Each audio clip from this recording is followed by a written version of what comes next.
নমস্কার বন্ধুরা, অর্পিতা স্পিরিচুয়াল চ্যানেলে আপনাদের সবাইকে স্বাগত। আশা করি আপনারা প্রত্যেকে সবাই খুব ভালো আছেন। বন্ধুরা, গণেশ হলেন দেবতাদের মধ্যে অন্যতম দেবতা। শিব ও পার্বতীর প্রিয় পুত্র গণেশ বিশ্বলোকে সিদ্ধিদাতা হিসাবে পূজিত হন। তিনি খর্বাকৃতি, ত্রিনয়ন, চতুর্ভুজ এবং হস্তিমস্তক। শঙ্খ, চক্র, গদা, পদ্মধারী গণেশের বাহন হচ্ছে মুশিক অর্থাৎ ইঁদুর। গণেশ মঙ্গল এবং সিদ্ধির জনক বলে সমস্ত দেবতার আগে গণেশকে পূজা করা হয়। হিন্দু সম্প্রদায়ের কাছে তিনি গণপতি, বিনায়ক, গজানন, লম্বোদর, সিদ্ধিদাতা, দৈমাতুর, পিল্লাইয়ার, বিঘ্নেশ্বর, একদন্ত ইত্যাদি নামে পরিচিত। গণেশ তার বিভিন্ন চারিত্রিক বৈশিষ্ট্যের জন্যও পরিচিত। তার হাতির মাথাটি তাকে সর্বাধিক পরিচিতি দান করেছে। অক্ষর ও জ্ঞানের দেবতারূপে লেখার শুরুতে গণেশকে আবাহন করা হয়। বিভিন্ন শুভ কাজ, উৎসব ও অনুষ্ঠানের শুরুতে প্রথমেই গণেশকে পুজো করা হয়। সকল হিন্দু সম্প্রদায়ের মাঝে গণেশ পূজার প্রচলন রয়েছে। জৈন ও বৌদ্ধ সম্প্রদায়ের মধ্যেও গণেশ ভক্তিবাদ মিশে গিয়ে গণেশ পূজার প্রথা বিস্তার লাভ করেছে।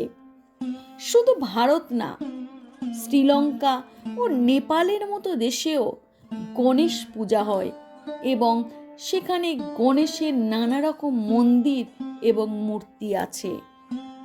আর সেই ভগবান গণেশের 2025 সালে গণেশ চতুর্থী পড়েছে 26শে অগাস্ট। তাই এই দিনটিকে আমরা ভক্তি ভরে গণেশকে পূজা করে থাকি। তো বন্ধুরা, আজকের আপনারা বুঝতে পেরেছেন যে আমি গণেশকে নিয়ে আলোচনা করব। আর আজকের আমার আলোচনার মূল বিষয়বস্তু হলো যে এই গণেশ পূজাতে আপনি গণেশের উদ্দেশ্যে কি মন্ত্র পাঠ করবেন এবং সেই মন্ত্রের অর্থ কী। এবং সবথেকে গুরুত্বপূর্ণ বিষয় হলো আপনারা এই একটা অত্যন্ত ভালো দিনে, শুভ দিনে যদি আপনারা 6টি টোটকা করতে পারেন, 6টি আমার বলা এই কাজ করতে পারেন, তাহলে আপনাদের যাদের জীবন বিশৃঙ্খলাময় দোলাচলের মধ্যে চলছে, সংসারে অশান্তি, স্বামী স্ত্রীর দাম্পত্য জীবনের মধ্যে অশান্তি, তাহলে আপনাদের জীবন একটা মধুময় হয়ে উঠবে যদি আপনারা আমার বলা এই 6টি টোটকাকে অনুসরণ করেন। তাহলে আমি গণেশের প্রণাম মন্ত্র বলার আগে আপনাদের সাথে কিছু বিষয় নিয়ে আলোচনা করতে চাই। বিশেষত যারা প্রথমবার বাড়িতে গণেশ চতুর্থী পালন করবেন তাদের ক্ষেত্রে কিছু নিয়ম মানা অবশ্যই কর্তব্য। যথারীতি আপনারা কোনো দোকান থেকে গণেশের মূর্তি কিনে আনবেন, কিন্তু আপনাদের অবশ্যই এটা লক্ষ্য রাখা উচিত যে গণেশের মূর্তির ঠোঁটটি বাঁ দিকে হওয়া উচিত। এই ধরনের গণেশের মূর্তি আপনারা বাড়িতে এনে পূজা করবেন। এবং প্রথমবার বাড়িতে গণেশ চতুর্থীর যদি পূজা করেন তাহলে গণপতির দাঁড়ানো কোনো মূর্তি আনবেন না। গণপতির অর্থাৎ গণেশের বসে থাকা যে কোনো মূর্তি আনবেন। জানেন, এর ফলে আপনার পরিবারে সুখ সমৃদ্ধি বৃদ্ধি পেতে পারে। আর তৃতীয়ত, এক হাত আশীর্বাদের মুদ্রায় এবং অপর হাতে মোদক রয়েছে এমন গণেশ মূর্তি অত্যন্ত শুভ। আপনারা চতুর হাত বিশিষ্ট গণেশ মূর্তি বাড়িতে না আনার চেষ্টা করবেন। আপনারা চেষ্টা করবেন এক হাতে বরাভয় এবং অপর হাতে মোদক রয়েছে এমন গণেশ মূর্তি আনা, কারণ এই ধরনের গণেশ মূর্তি বাড়িতে স্থাপন করা অত্যন্ত শুভ বলে মনে করা হয় শাস্ত্রে। তৃতীয়ত, আপনারা অবশ্যই গণেশের মূর্তিকে ঈশান কোণে স্থাপন করবেন, কারণ আমরা সবাই জানি ভগবান শিব ও শম্ভুর বাস ঈশান কোণে, আর শিব ও শম্ভুর অত্যন্ত প্রিয় পুত্র হলেন ভগবান গণেশ। তাই এমনভাবে মূর্তি স্থাপন করবেন যাতে গণপতির মুখ উত্তর দিকে থাকে। ঈশান কোণের দিক থাকলেও মুখ যেন উত্তর মুখ হয়, কারণ উত্তর মুখেই ভগবানের বাস, উত্তর দিকেই ভগবানের বাস।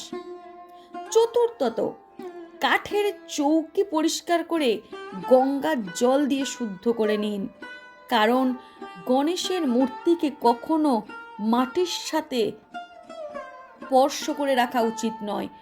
গণেশের মূর্তিকে সবসময় কোনো উঁচু জায়গাতে প্রতিষ্ঠা করতে হয়, কারণ ভগবান গণেশ হলেন সিদ্ধিদাতা।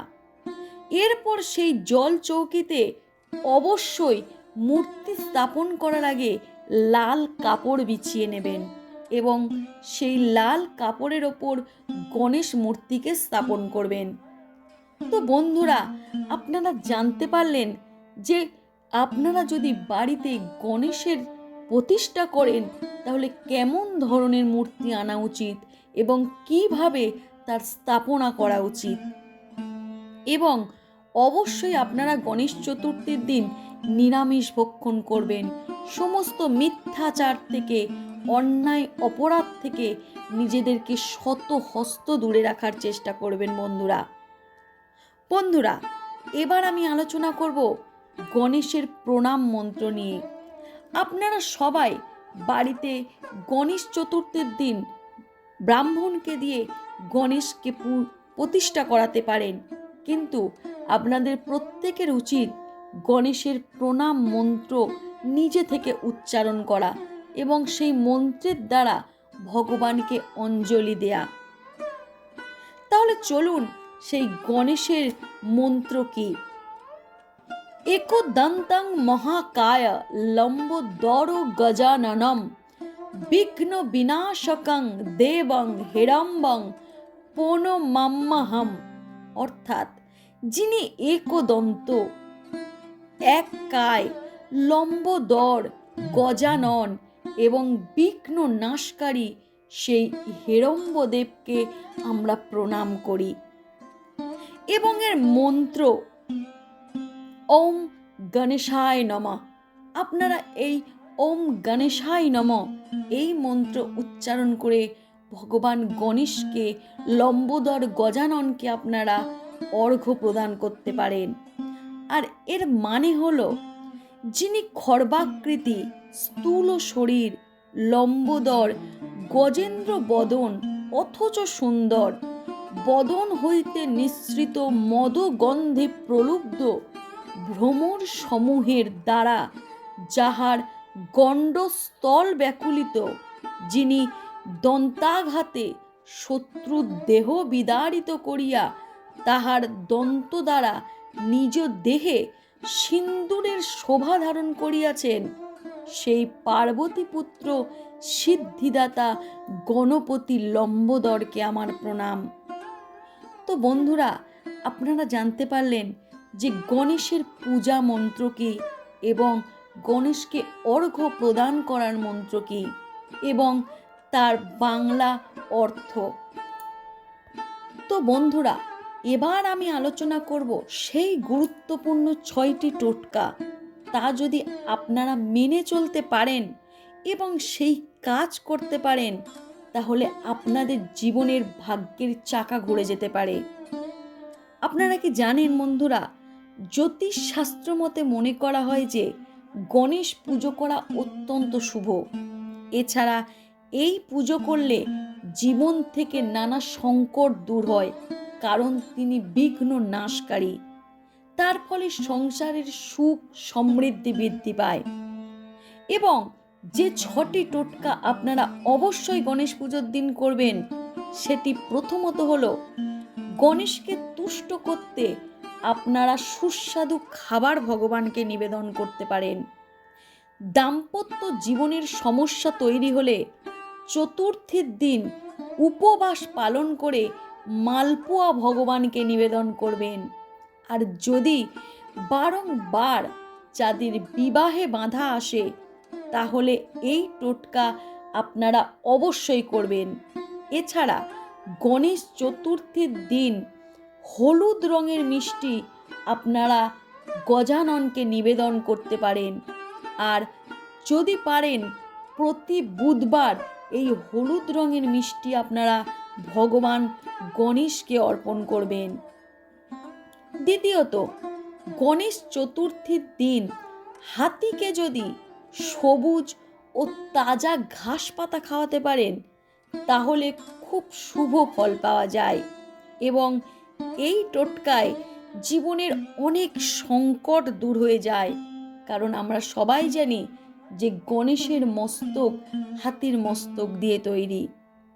তৃতীয়ত, জ্যোতিষ শাস্ত্র মতে আর্থিক সমস্যা দেখা দিলে গণেশ চতুর্থীর দিন অভিষেক করানোর পর খাঁটি ঘি এবং গুড় গণেশকে নিবেদন করবেন।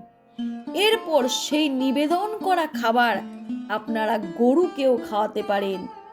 এই টোটকায় আর্থিক সব সমস্যা কেটে যেতে পারে এবং উল্টে ধেয়ে আসতে পারে অর্থের বন্যা। যদি সব ইচ্ছা পূরণ করতে চান, তাহলে গণেশ চতুর্থীর দিন গণেশ মন্দিরে গিয়ে সিদ্ধিদাতাকে গুড় এবং দূর্বা দিয়ে তৈরি 11টি গুলি নিবেদন করতে পারেন। জ্যোতিষশাস্ত্র অনুসারে যদি গণেশের আশীর্বাদে সব কাজে সাফল্য পেতে গণেশ পুজোয় অভিষেক করা বাধ্যতামূলক। অভিষেক করার পরে অবশ্যই গণপতি অথর্ব শীর্ষ পাঠ করা উচিত। তো বন্ধুরা, আজকে আপনারা জানতে পারলেন যে গণেশ পুজোয় কোন টোটকাগুলি করলে আপনাদের জীবনে সমস্ত বাধা কেটে যাবে। তো বন্ধুরা, আমার এই ভিডিওটি আপনাদের কেমন লাগলো সেটা অবশ্যই কমেন্ট করে জানাবেন। আর আমার এই ভিডিও দেখে আপনারা যদি একটুও উপকৃত হন, তাহলে যারা নতুন তারা আমার চ্যানেলকে সাবস্ক্রাইব করে আমার পাশে থাকবেন। আজকের ভিডিও এই পর্যন্ত। নমস্কার।